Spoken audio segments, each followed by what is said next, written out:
Good morning, students. Today we will revise Chapter 4 The Mughal Empire from History textbook. In Indian subcontinent, we find a diversity of people and culture. काफ़ी सारी diversities थी यहाँ पर peoples में culture में। तो उन लोगों के लिए बड़ा मुश्किल था एक ऐसे वास्ट एरिया के ऊपर कंट्रोल करना।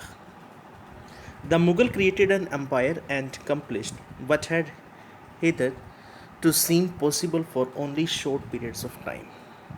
From the later half of the 16th century, they expanded their kingdom from Agra and Delhi until in the 17th century they controlled nearly all the subcontinent.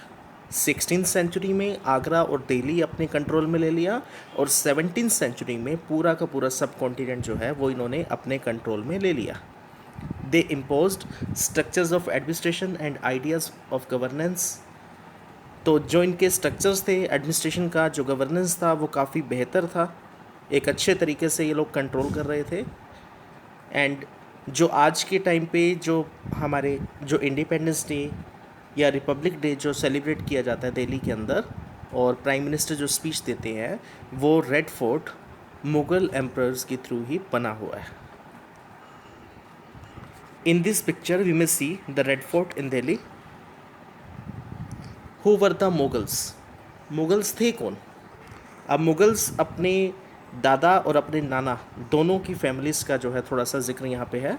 From there mother side they were descendants of Changez Khan who died 1227, the Mongol ruler who ruled over parts of China and Central Asia. तो माँ की तरफ से तो थे वो चंगेज़ खान की family से और फादर साइड जो है वो कहाँ से हैं? वो Timur, the ruler of Iran, Iraq and modern day Turkey, जो आज के दिनों में टर्की या तुर्की के नाम से जाना जाता है। तो वो उनकी बैकग्राउंड रही है, फैमिली बैकग्राउंड है इनकी। लेकिन ये लोग चंगेज़ खान की फैमिली का ज़्यादा ज़िक्र नहीं करते थे। उसका रीज़न क्या था कि चंगेज़ खान काफ़ी फेमस रहा पीछे कि काफ़ी सारे लोगों को मारा इसने, अटैक्स वगैरह ज़्यादा करते थे। तो लोगों के माइंड में वो एक इम्प्रेशन था चंगेज़ खान का जो, तो इसलिए वो ज़्यादा ज़िक्र नहीं करते उसका। But they proud of their Timurid ancestry, not least of all because their great ancestor had captured Delhi in 1398। लेकिन उनका जो तैमूर वाली जो बैकग्राउंड है तो उस चीज़ को वो प्राउड फील करते हैं क्योंकि वो लोग दिल्ली पर पहले से ही कंट्रोल कर चुके हैं एक बार। In this picture we will see the group photo, एक ग्रुप फैमिली फ़ोटोग्राफ कह सकते हैं जिसे आप। तो जितने भी किंग्स या ये लोग बनते थे तो अपनी दादा परदादा के साथ ये लोग फ़ोटोज़ जो हैं बनवाते थे। आर्टिस्ट के थ्रू ये हाथों से बनाई जाती थी पेंटिंग्स और वो अपने दरबार के अंदर लगाते हैं। Mughal military campaigns. अब मुग़ल्स ने अपना जो किंगडम एक्सपेंड किया तो वो क्या था? बाबर जो था उसने ये शुरुआत की थी। Succeeded to the throne of Fergana in 1494। पहले वो फरगाना का किंग बना था और in the age of only 12 years, but वहाँ से उसको भगा दिया गया मंगोल इन्वेजन्स के थ्रू। और वो कहाँ पे आया? काबुल में आया 1504 में। 1526 में वो दिल्ली पहुँचा, दिल्ली के सुल्तान को हराया, इब्राहिम लोदी को, पानीपत के अंदर, क्योंकि पानीपत का एरिया जो है ज़्यादा अच्छा माना गया था उस समय बैटल्स के लिए, प्लेन ग्राउंड है। और उसके बाद इसने दिल्ली और आगरा पर कंट्रोल कर लिया। इन दिस चार्ट वी में सी मुग़ल एम्परर्स, जो जितने भी मुग़ल एम्परर्स रहे हैं इनके, सबसे पहला जो था बाबर 1526 टू 30 तक जो है रहा यहाँ पर। 26 में क्या हुआ? Defeated Ibrahim Lodi and his Afghan supporters, उनको हराया। 27 में राणा सांगा को हराया, राजपूत रूलर्स जो थे उनको डिफीट किया। और 28 में defeated the Rajput at Chanderi, Chanderi की जो बैटल थी वहाँ पर उनको डिफीट किया। और आगरा और दिल्ली पर कंट्रोल किया अपनी डेथ होने से पहले। बाबर के बाद उसका बेटा जो है हुमायूं, 1530 में इसको गद्दी मिली, थ्रोन मिला और 40 तक रहा। उसके बाद सेकंड टाइम फिर ये दोबारा आया 1555 to 56। Humayun divided his inheritance according to the will of his father. His brothers were each given a province. तो इसका जो भाई था उसको भी एक हिस्सा बांटा गया। The ambition of his brother Mirza Kamran weekend Humayun's cause against Afghan competitors. शेर खान डिफीटेड हुमायूं एट चौसा। शेर खान जो है शेरशाह सूरी के नाम से जैसे जाना जाता है, तो चौसा का युद्ध हुआ था इसके साथ, कन्नौज में 1540 में हुआ, और यहाँ से ये भाग करके ईरान चला गया। ईरान में सफ़ाविद शाह से इसको हेल्प मिलती है, वापस आता है दिल्ली, रिकैप्चर करता है दिल्ली के ऊपर, but died the next year 1556 में एक बिल्डिंग में सीढ़ियों से गिर करके इसकी डेथ हो जाती है। तो हुमायूं जो है उसको गद्दी तो मिली थी, बट चौसा और कन्नौज के बाद वहाँ से भागा, और भागने के बाद वापस आता है, रिकैप्चर करता है दिल्ली को, और फिर इसकी डेथ हो जाती है यहाँ पर। हुमायूं के बाद आता है Akbar. Akbar was 13 year old when he became emperor. His reign can be divided into three periods, 1556 to 1570। तो इसने मिलिट्री कैंपेन शुरू किए सूरीज के खिलाफ, अगेंस्ट अफगान्स के अगेंस्ट, और जितनी भी नेबरिंग कंट्रीज जो थी। सेकंड 1570 टू 85 मिलिट्री कैंपेन्स फिर से शुरू हुए, गुजरात में, बिहार में, बंगाल में, उड़ीसा में, ये कंटिन्यू चलते रहे, और 1579-80 के अंदर revolt in support of Mirza हाकिम। और 1585 टू 1605 जो थर्ड पीरियड जो है इसका, expansion of Akbar's empire. Campaigns were launched in the north west, Kandahar was seized from the Safavid, Kashmir, as also Kabul after the death of Mirza Hakim. तो ये सारे एरियाज़ जो हैं इसने कवर किए। Akbar was distracted by the rebellion of Prince Salim, the future emperor Jahangir. तो last में अपनी एज पीरियड के दौरान जो इसका बेटा था सलीम, जो बाद में जहांगीर बना, वो खुद इसके रिबेल में आ गया, विद्रोह कर दिया उसने। तो जहांगीर जब आया तो इसने भी वही मिलिट्री कैंपेन्स शुरू रखे जो अकबर ने शुरू किए थे। Sisodia ruler Mewar Amar Singh accepted Mughal service, तो मुगलों के नीचे आ गया वो, लेकिन कुछ रूलर्स जो थे वो एक्सेप्ट नहीं कर रहे थे। Successful campaigns against the Sikhs, Ahom and Ahmednagar followed, लेकिन ये जो सक्सेशन जो थे वो ज़्यादा सक्सेसफुल नहीं हो पाए। जो इन्होंने कैंपेन्स जो चलाए सिखों के लिए, अहोम के लिए, वो ज़्यादा अच्छे नहीं रहे। Efforts of Nur Jahan Jahangir's wife to marginalise him very unsuccessful. तो एक शादी जो की थी इसने नूरजहां के साथ यहाँ पर। Shah Jahan, Mughal campaigns continue in the Deccan under Shah Jahan. तो डेक्कन की तरफ आगे बढ़े ये। Campaigns were launched against Ahmadnagar, Bundelas were defeated and Orchha seized. तो सारा एरिया जो है कवर कर रहे हैं अब ये। Uzbek was unsuccessful and Kandahar was lost to the Safavids. In 1632, Ahmednagar was finally annexed and the Bijapur force sued for peace. Shah Jahan's son Aurangzeb was victorious and his three brothers, including Dara Sukho, were killed. Shah Jahan was imprisoned for the rest of his life in Agra. तो इनके बेटों के अंदर फिर से वही चीज़ गद्दी को लेकर के, और शाहजहाँ को जो है उठा करके जो है जेल में डाल दिया जाता है। Next is Aurangzeb. Ahoms were defeated in 1663 but rebelled again in 1680। Campaigns इसने फिर से शुरू रखे। यूसुफजाई सिक्स जो टेम्परेली सक्सेसफुल रहे हैं, वापस रिबेल हो जाता था यहाँ पर। Campaigns against the Maratha chieftain Shivaji were initially successful. Shivaji को एक बार इन्होंने डिफीट कर दिया बस, बट शिवाजी की इन्होंने जब थोड़ी सी बेइज्जती की तो वो वहाँ से निकल जाते हैं और फिर वो रिवोल्ट करते हैं दोबारा से। After Akbar's rebellion Aurangzeb sent armies against the Deccan sultanates. Bijapur was annexed in 1685 and Golconda in 1687। 1698 Aurangzeb personally managed campaigns in the Deccan against the Maratha who started guerrilla warfare, और खुद जो है इन बैटल्स के बीच में आ गया। In this map we may see the military campaigns under Akbar and Aurangzeb. Next is Mughal tradition of succession. Mughal did not believe in the rule of primogeniture. Primogeniture क्या होता था, बाप के मरने के बाद बेटे को उसकी गद्दी जो है मिल जाती है. तो ये लोग इसमें विश्वास नहीं करते, बल्कि क्या करते हैं कि जो कैपेबल होगा वो गद्दी ले लेगा. तो अब दो कंडीशंस हैं, प्रेमोजेनिचर और coparcenary. Mughal relation with other rulers. Mughal rulers campaign constantly against rulers who refuse to accept their authority. तो जो इनके नीचे नहीं आ रहे थे, इन्होंने उसके ऊपर अटैक्स किए, कंट्रोल करना शुरू कर दिया. तो राजपूत जो थे वो इसी तरह की एक कैटेगरी है जिन्होंने इनके नीचे आना एक्सेप्ट कर लिया. Many of them married their daughters into Mughal families and received high position. तो अपनी बेटियों की शादियां कर रही हैं इन फैमिलीज के अंदर. बट सिसोदिया राजपूत जो थे उन्होंने रिफ्यूज़ कर दिया ऐसा करने से.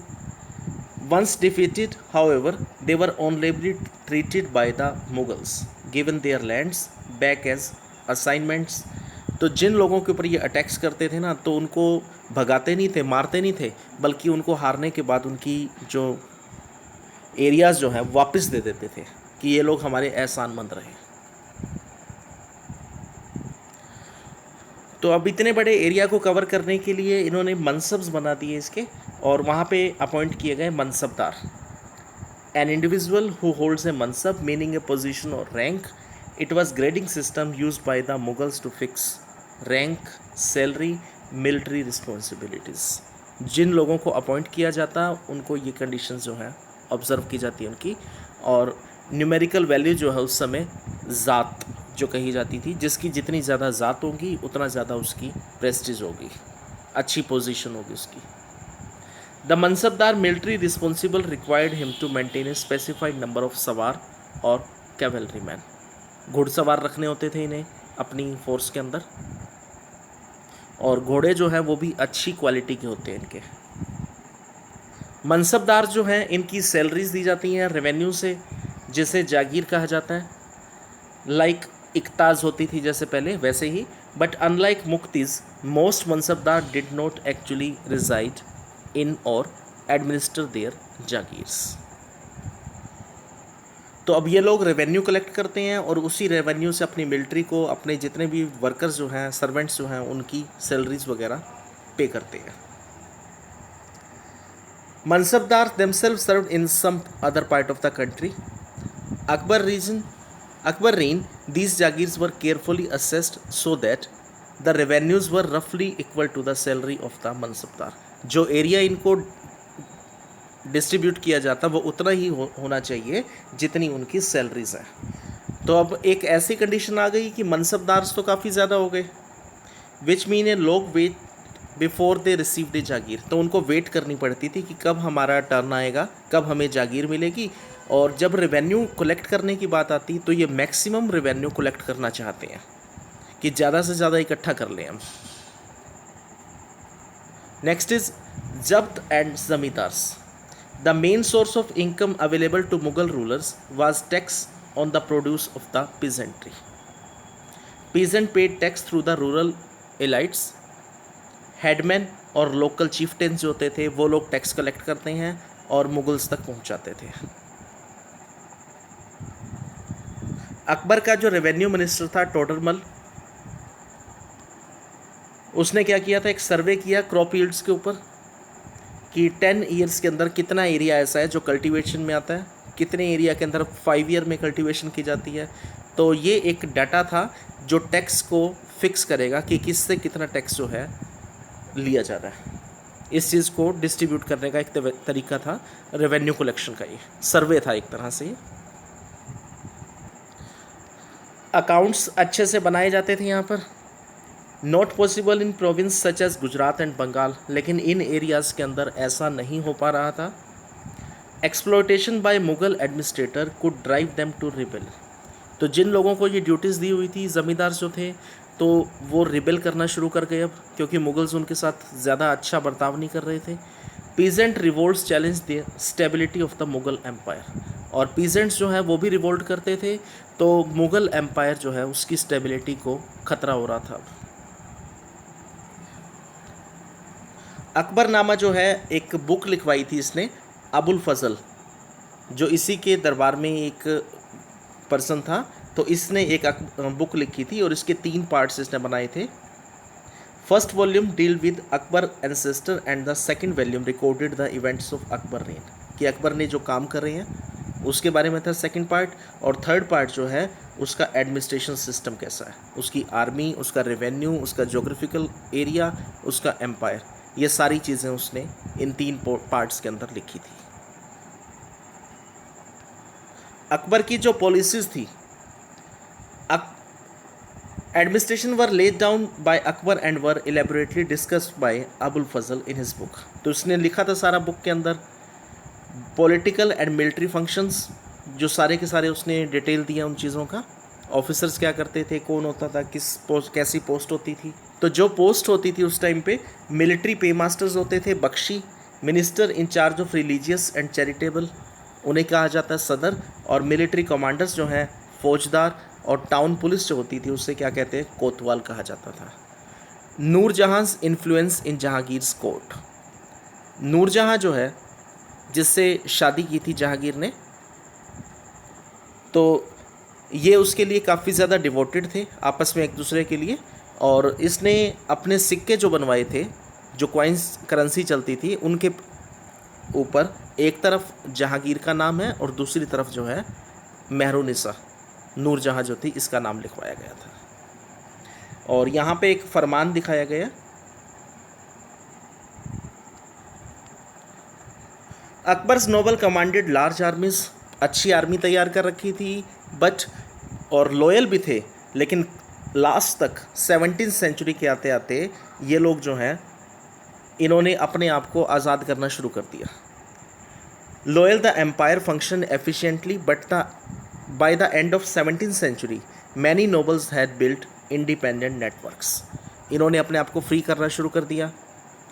Jesuit priest who were Roman Catholics and Zoroastrians. These discussion took place in the इबादत खाना।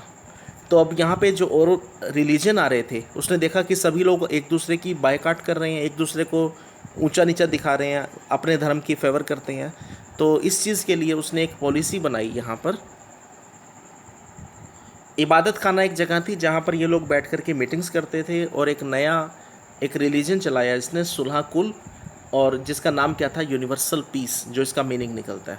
और सारे जितने भी रिलीजन्स हैं उन सबको यहाँ पे इक्वल रखा जाएगा, और ये मेनली स्ट्रेस देगा ऑनेस्टी के ऊपर, जस्टिस के ऊपर, पीस के ऊपर। दैट वाज यूनिवर्सली एप्लीकेबल, कि सभी लोगों को एक जैसा बर्ताव मिले।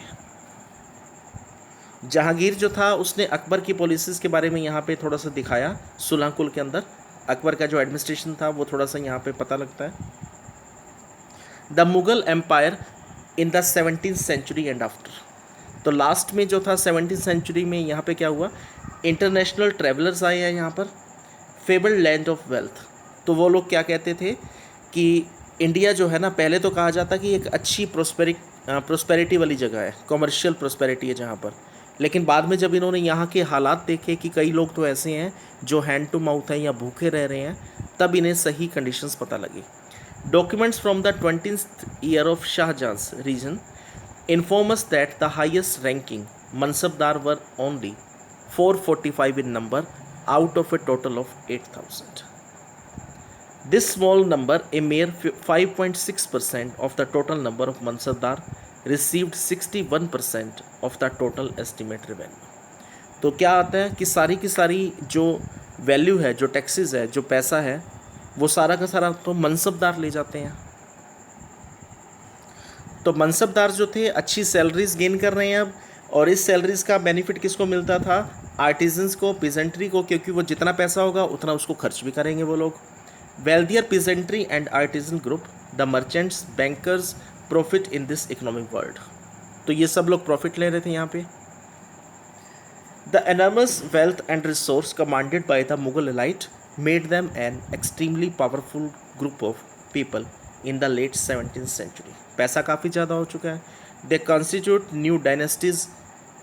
अब जितने भी मुग़ल एम्परर के नीचे जो रूलर्स थे, तो उन्होंने धीरे धीरे उनको डिक्लाइन करना शुरू कर दिया, और नई डायनेस्टीज़ जो हैं यहाँ पर अब बनती चली गई। By the 18th century, the province of the empire had consolidated their independent political identities. तो इन सब लोगों ने अपनी अलग अलग पहचान बना ली, अपने अलग अलग डायनेस्टीज बना ली, जो चैप्टर 10 के अंदर आगे हम स्टडी करेंगे इसका. Okay students, today we have revise the chapter the Mughal empire. Read the lesson carefully and learn, revise question answer exercise from this lesson. Thank you.